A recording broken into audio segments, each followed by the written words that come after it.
Cuddlepie, I love living in our home in the trees, but sometimes I want to go on an adventure.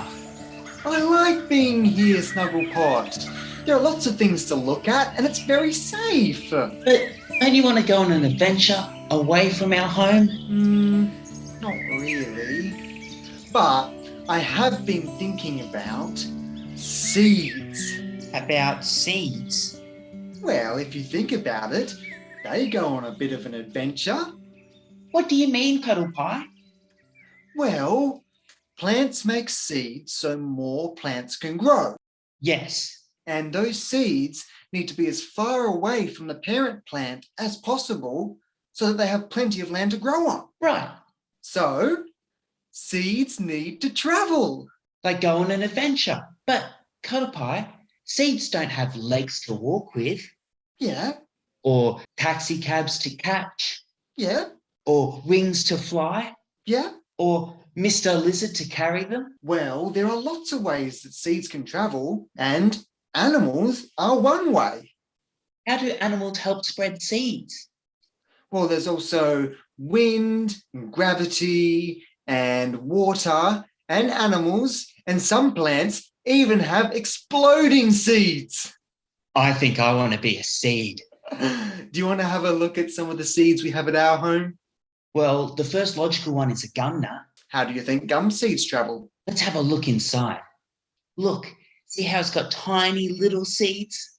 They're teeny weeny. It's incredible to think that they grow into a huge gum tree.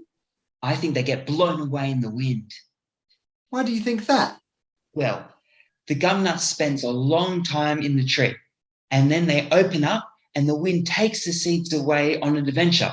And then we can use the empty gum nuts as hats. What about river gums? Well, the gum nut falls and it gets taken away in the river until it gets washed up on the riverbank, and then it can grow. So plants that have seed pods that can float will disperse their seeds that way. What about plants that have fruit around their seeds, like lily pillies? Like Lily Pilly the ballet dancer. No, these. Oh, they look delicious. This is Fantail. Hello. Do you like to eat lily pillies?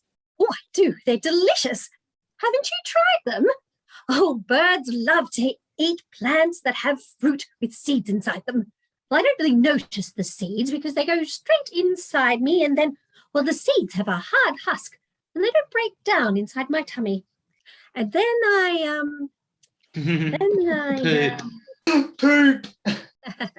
yes, when I poop, they have some fertilizer to give them a good start to become a new plant.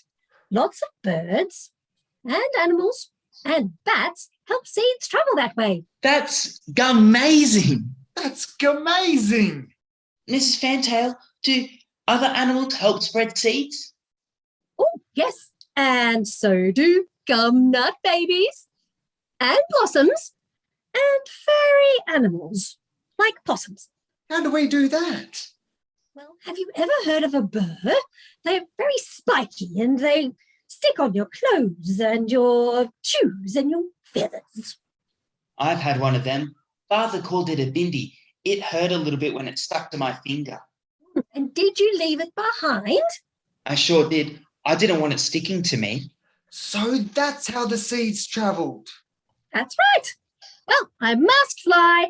I've got to go and have a chat with Mrs. Magpie. Oh, yes, and I've got to see Mrs. Fantail and Mrs. Willy Wagtail. And I have to go to the feather dresser. And I have to see Mr. Bower about fixing my nest. Goodbye. Cuddlepie, Yes, Snugglepot. I saw Mrs. Ant the other day, and she has lots and lots of babies. And I saw her carrying lots of seeds on the way back to her nest.